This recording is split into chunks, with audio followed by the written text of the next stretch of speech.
السلام عليكم ورحمة الله وبركاته. الحمد لله رب العالمين، والصلاة والسلام على أشرف الأنبياء والمرسلين وآله وصحبه أجمعين، أما بعد. Waheshimiwa wajumbe kutoka katika kata zote, sintokuwa na mengi ya kusema kwa sababu utimamu wa akili ni uchache pia wa kusema. Yatosha kabisa mtu kudhihirisha wenda wazimu kama maneno yake yatakuwa marefu mengi, kwa kuwa ni watu wazima na nukta zimetajwa moja moja, tukianzia kufahamishwa kwamba tunaelekea katika uchaguzi ngazi ya misikiti, ngazi ya kata, ngazi ya wilaya mpaka mkoa. Basi taarifa hizi zisiwe secret tena, siri. Maana huko tulikotoka siku zilizopita, form zikija watu wanaficha. Tuwe huru tu,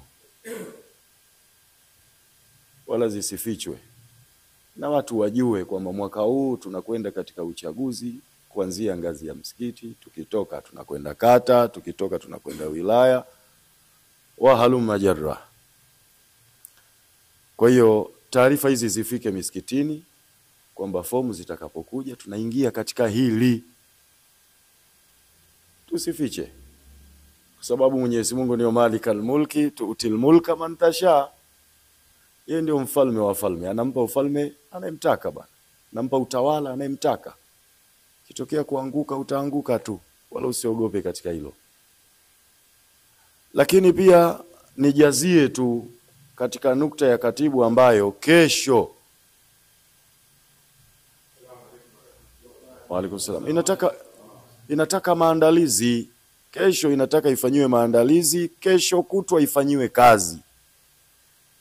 Nayo ni 20% kila sehemu watakayoswali swala ya Idi itolewe ipelekwe katika ujenzi wa vituo vya afya. 20% kuepuka ile minong'ono. Mtu katika swala yake ya Idi kapata 400,000, kapata 500,000, anapeleka 10,000. Sasa sijui ndio 20% inakuwa haijaeleweka. Sasa ni vyema tutakapotoka hapa leo, sehemu ambazo, kwa sababu sisi ni wamiliki wa kata zetu, bwana mnaswali Idi 20%, mnaswali Idi 20%, mnaswali Idi. Kwa hiyo unawakuta wale ambao wanaupita na kapu au na sanduku wanachukua zaidi ya 20%. Halafu kwenye ujenzi wa vituo vya afya anapeleka 5,000. Sasa tukitoka hapa leo tuanze kulifanyia kazi ili swala la 20%. Popote patakaposwaliwa swala ya Eidil Adha, najazia hapo katibu, ili kusudi tusije tukaambizana hakusema bwana tulishamgawia imamu, wakati mpango mzima wa ujenzi wa vituo vya afya unasema kabla ya kufanya matumizi itolewe 20% kwanza, kabla ya matumizi. Matumizi namba 1 ni ujenzi wa vituo vya afya, kisha ndio mtaangalia bili ya maji, kisha ndio mtaangalia bili ya umeme, kisha mtamwangalia khatibu naye kwa sababu amekesha anatunga hutuba. Basi hayo ndio yatakayofuata, lakini la kwanza, mashehe zangu, tuondokeni na hiyo 20%. Lakini jambo la mwisho alioniachia katibu ni swala la hutuba ya Eid. Swala la hutuba ya Eid, maelekezo yaliyokuja, hutuba zinazotakiwa kutoka, jambo la kwanza ziwe uniform. Yule kama kazungumza jambo fulani, basi na huyu huku aseme jambo hilo. tumekuwa na kilema kikubwa sana, makhatibu wengi, kilema kikubwa sana. Mtu anaweza akawa na wahutubia watu 300 au 200, lakini akadili na mtu mmoja tu katika watu 200. Aidha kisa hawaelewani, aidha huyu ananifatafata. Kwa hiyo anawanyima faida watu 199 kwa ajili ya mtu mmoja. Swala inamalizika, watu wanaulizana tu, huyo nani, huyo nani, huyo alikuwa anasemwa nani, huyo nani.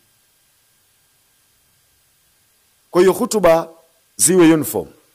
Ziwe uniform kivipi? Maana tunapoambiwa ziwe uniform, lazima kinachokwenda kusemwa kijulikane. Tunafahamu wazi kabisa mwaka huu tunakwenda katika uchaguzi mkuu, kuchagua madiwani, wabunge pamoja na rais. Ni wakati mgumu sana, ni wakati wa dua nyingi sana. Maelekezo yaliyoshuka tukawasisitize na kuwahamasisha waumini wetu katika kulinda amani ya nchi. Ukimsoma Nabiullah Ibrahim alayhi salam, alipokuwa amefika katika mji mtakatifu wa Makka. Sheikh Ramadhan, tuko pamoja? Jukumu la kwanza aliombea ile ardhi. Wa idh qala Ibrahim rabbi ij'al hadha baladan amina. Maisha tunajua wote. Sio kasema tumeambiwa amani. Sasa matukio ya Ibrahimu mbona nitayaacha? Hata Ibrahimu kaigusa amani alipoingia Maka. Jambo la kwanza hakusema ujenzi wa reli, ujenzi wa mabarabara, vyakula tutatoa wapi. Jambo la mwanzo alimwambia rabbi ja'al, Mola wangu emujalia hadha baladan, mji huu aminan, uwe na amani. Moja. La pili akasema warzuqu ahlahu minathamarati. Pili ndio msosi sasa. Wewe ukitanguliza msosi ukasahau amani, hilo tatizo. Yaani unatanguliza kula kabla ya amani. Kwanza amani ndio ujue nitakula wapi. Huwezi kusema kwamba kula ni muhimu kuliko amani. Hata vyakula vikiwa vingi hapaliki kama amani hakuna. Tukaambiwa katika maelekezo tuliyopewa kwamba hutuba zetu ziguse amani ya nchi, kwa sababu tunakwenda katika uchaguzi mkuu. Tuna tatizo pia. Sisi ni viongozi wa kata. Najua hili tatizo lipo. Makhatibu wengi huwa hawataki kuambiwa. Hasa kisha kugundua wewe labda tabatiada wala dhalin umeishia huko. Hataki umwambie. Na wengine wanafikia kusema napangiwaje hutuba. Nukta yoyote ukigusiwa tu unaweza kucheza nayo. Haya. Idi matukio mengi yanamhusu Nabiullah Ibrahim alayhi salam. Je, amani haimuhusu? Alisemea nini amani Nabiullah Ibrahim? Aliombea ardhi ya Maka kuwa na amani. Basi na sisi katika nukta 7 hizi twende tukazungumze na maimamu wetu kabla ya hiyo kesho kutwa. Jamani, tunakwenda katika uchaguzi mkuu, amani kitu muhimu. Hotuba zetu tumetakiwa katika kikao cha halmashauri kuu ziwe uniform. Amani ndiyo kipaumbele chetu. Pamoja na hayo, tuzingatie pia muda. Tuzingatie muda, kwa sababu kuna hutuba na kuna maelezo baada ya hutuba. Kuna maelezo baada ya nini? Ya hutuba. Kama kuna harakati zinazohusu kuwaeleza watu, waltanzuru nafsu ma qaddamat lighadi, changieni, tuna ujenzi wa msikiti, tutasema baada ya hutuba. Na kuwa nasihi watu wasitoke. Lakini usiseme kwamba si tuna ujenzi na ndio maana hatujadili na amani. Hatujajadili amani, hutuba yetu imejadili watu kutoa kwa sababu tunajenga. Haya ni maelekezo yametoka juu. Al-amru minal a'la ila al-adna. Amri siku zote huwa haijadiliwi ikitoka juu, huku ni utekelezaji. Lakini we ukidauti, labda udauti kwa ombi, na tunakushauri baada ya hutuba fanya lile unalo kusudia. Na tujitahidi sana katika hutuba zetu tufate sunna. Zungumza amani na hutuba yako iwe ya kisunna. Mtume Muhammad sallallahu alaihi wasallam alikuwa anafanya hutuba zake fupi, swala zake zinakuwa refu. Tunaelewana? Hutuba za Mtume Muhammad zilikuwa fupi. Lakini leo ndo haya tunayosema, watu wataki kuambilika, anataka akusanye matukio ya mwaka mzima ayamalizie kwenye mimbari ya siku ya Idi. Jamani, hili linawakera watu. Mtu hataki kuulizwa kwa sababu yeye ni shekhe, hataki kuambiwa kwa sababu yeye ni shekhe. Tuzungumze amani, tufate hutuba za kisunna. Hutuba zake Mtume Muhammad sallallahu alaihi wasallam zilikuwa fupi. Lakini nikirudi, katibu kanikumbusha hapa, pamoja na kuiombea amani nchi yetu, tunakwenda katika uchaguzi mkuu. Tuwaambie watu wachague kwa kutulia, wasichague kwa mihemko. Wachague kwa kutulia, wasichague kwa mihemko. Nani anafaa? Kama unaye mtu mnahisi huyu bwana atatufaa akiingia katika hichi kinyang'anyiro, msimkatisheni tamaa, mwambieni ingia katika fursa. Simwambie siasa haramu, mwambie ingia. Huenda katika hilo itakuwa nusura baadaye katika yale ambayo wewe unahisi yanakutaabisha. Hii ni neema. Juzi nilikuwa nazungumza na mkongomani mmoja, kaingia ananiambia, wallahi nyinyi mna bahati. Nini? Karibu Tanzania nzima sasa hivi miundombinu ya barabara iko safi, lakini kule kwetu subhanallah, shukuruni tu mko mbali, lakini ukija hutamani hiyo miundombinu, hutoitamani hiyo miundombinu. Kwa hiyo tusiende kuchagua kwa mihemuko. Amani shekhe ikishaondoka, kuja kurudi ni miaka mingi sana.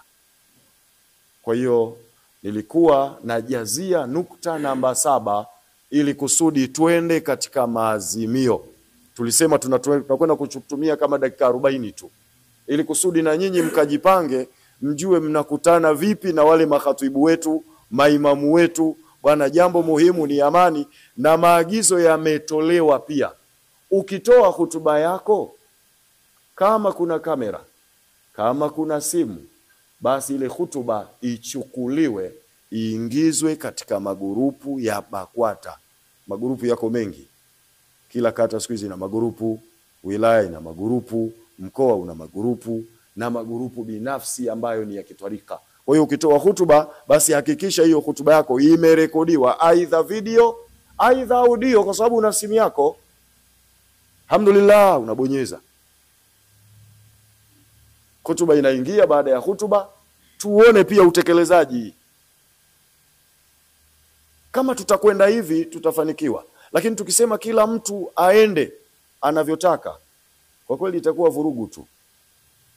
Itakuwa vurugu tu.